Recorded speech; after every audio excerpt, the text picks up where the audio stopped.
Créatif sans frontières, il sculpte le son et l'image avec une authenticité qui résonne. Il fait du bitume une scène, une voix à part, simple et vraie. Tu es originaire d'un petit pays d'Afrique que je ne connaissais pas, le Djibouti. Mais c'est la corne de l'Afrique, donc c'est l'Afrique de l'Est.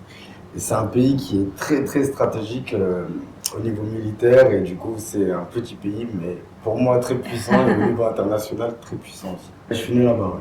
Je suis né là-bas et je suis arrivé en France tout bébé.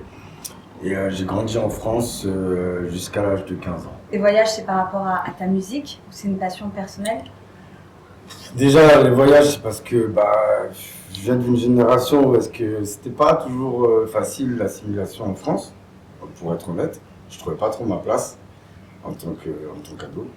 Et j'ai commencé à voyager à partir de 15 ans au Burkina Faso. Donc rien à voir avec Djibouti, c'est l'opposé, c'est en Afrique de l'Ouest. Et là, ça va être, je dis n'importe quoi, mais ça va être des passions, le sport, des trucs comme ça. Moi, c'était le voyage. Et puis, quand on commence à prendre goût, ça devient une drogue. On enchaîne après, voilà. Ça a été, entre guillemets, le côté découverte du pays, donc de la culture, mais aussi du côté musical, que je viens d'une famille de musiciens, entre guillemets. Ma mère est prof de musique. Je m'appelle Abès parce que c'est mon prénom, déjà. C'est vrai que ça s'écrit AB3S, mais c'est un E à l'envers. Ça veut dire le lion, et du coup ça me semblait logique par rapport au côté du pays de garder mon prénom et d'en faire un nom d'artiste. Voilà. Le rap français, je pense qu'on est très fort pour la plume. Je pense que c'est ça. De toute façon, la langue française est une très belle langue à l'écrit, on va dire, comme à l'oral, mais surtout à l'écrit. Donc la plume chez nous, c'est tout simplement dans notre culture. Et après, les pays m'ont un petit peu ouvert l'esprit sur d'autres sonorités. Par exemple, en rap français à l'époque, on faisait beaucoup de boom bap qui est binaire. Et dans d'autres pays, ou même dans d'autres îles comme la Réunion, ils utilisent beaucoup le ternaire, par exemple pour le maloya qui est une musique traditionnelle. Donc j'ai entre guillemets eu la chance encore une fois de faire les deux, c'est-à-dire découvrir des pays, mais aussi découvrir leur façon de travailler la musique tout simplement. Ouais. D'accord, tu navigues entre rap, afrobeat, électro, parfois même dancehall. Tu choisis comment tes vibes? À l'instant, je pense que c'est vraiment le côté émotionnel qui joue. Aujourd'hui, je suis amoureux. Je vais faire un son un peu plus avec une plume et même une mélodie qui va être plus en adéquation. Et puis, si je suis énervé, je vais faire un gros trap ou un drill, parce que voilà, c'est le défouloir, tout simplement. Donc c'est vraiment par rapport à l'émotion. Donc tu bosses souvent avec d'autres artistes comme Isned ou Skyron. Comment sont créées ces connexions? Sur la route, tout simplement sur la route. Isned, on s'est rencontrés en métropole, à Bordeaux d'abord. Le côté humain, le côté même pas business, mais justement de passion au niveau de la musique. Ça a fait qu'on s'est vite rencontrés, et puis on est partis à La Réunion ensemble, et il m'a présenté justement M. Skyron, qui est un très grand compositeur de La Réunion, avec qui j'ai beaucoup travaillé.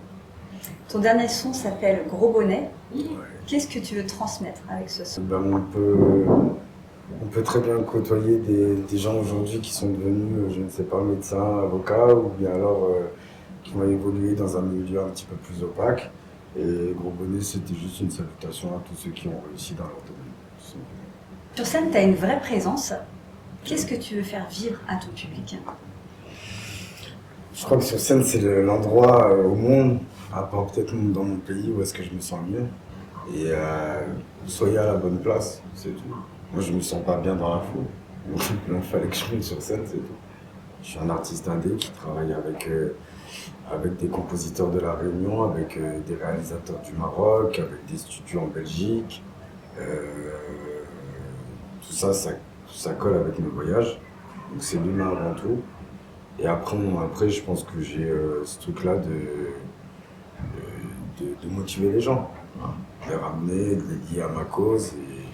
Et au bout d'un moment, ça crée une équipe. Ouais. Et c'est quoi ton actu? Un clip, Oui, là, tout à l'heure, pour rectifier, mais c'est pas très, très grave, il y a Gros Bonnet qui est sorti il y a quelques mois, effectivement. On a eu la chance d'obtenir un joli score quand même avec un clip, mon dernier clip qui a été réalisé à La Réunion qui s'appelle Emballé, qui a cumulé plus de 2 millions de vues. Donc franchement pour moi c'est une petite étape pour le dire, et puis pour les gens avec qui je bosse aussi, c'est quand même réconfortant, et puis ça motive pour la suite. Et le dernier street clip que j'ai sorti a été réalisé au Maroc, qui s'appelle Tyrion.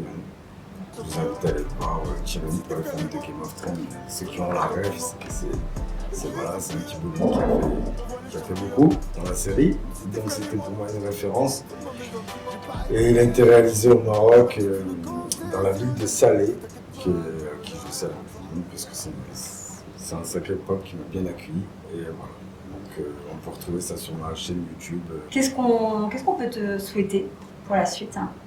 Beaucoup d'argent. Beaucoup d'argent. La santé, ça c'est Dieu qui s'en occupe, beaucoup d'argent, parce qu'en vrai, pour faire tous ces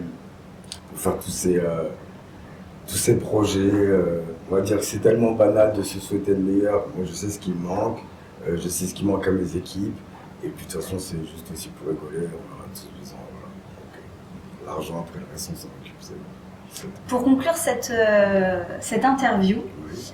on a montré quelques-uns de tes titres à des passants dans la rue. Est-ce que ça t'intéresse d'entendre des critiques? Ah oui, je m'attends à certaines critiques. Parlez vite. Les critiques, qu'elles soient positives ou négatives, ça reste des critiques pour avancer et c'est génial, tu vois. Numéro 3. Le douanier nous arrête. Tête bloquée sur ton ex. Pilo MD.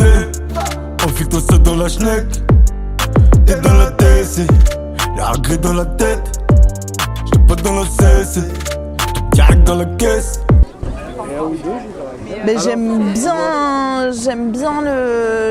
l'instru, j'aime bien la voix. Je trouve ça assez posé. Les paroles, j'ai pas tout capté, mais il y a toujours des paroles un peu sexistes, un peu qui me font moins kiffer, faut le dire. Mais pas mal du tout. Et Alors, c'est bien, dis-moi, qu'est-ce que t'en penses? c'est très bien, c'est un français en plus, c'est rappeur, c'est bien, il a un bon flow, j'aime bien, franchement j'aime bien, sérieux. Mais ça fait plaisir. Ouais. C'est top. Qu'est-ce que t'en penses? Bah, en plus, je pense que ça doit être un aîné à moi, donc c'est pas forcément ma génération. Et c'est quelque chose que j'essaie de faire, de toucher un petit peu toutes les générations. J'ai un petit frère de 18 ans, et je m'entends super bien avec mes aînés aussi. Et je pense que les trentenaires, on a ce rôle aussi de jouer cette passation entre les deux générations au niveau de la musique. Et si je peux toucher un petit peu tout le monde, c'est une mission réussie pour moi. Bah, apparemment, oui, c'est réussi. Merci beaucoup, Abès. Merci à toi. On te souhaite le meilleur pour la suite. Bravo, en tout cas, pour ton parcours. Merci à toute l'équipe de Sismatic. J'étais dans l'illicite, bien avant le lycée.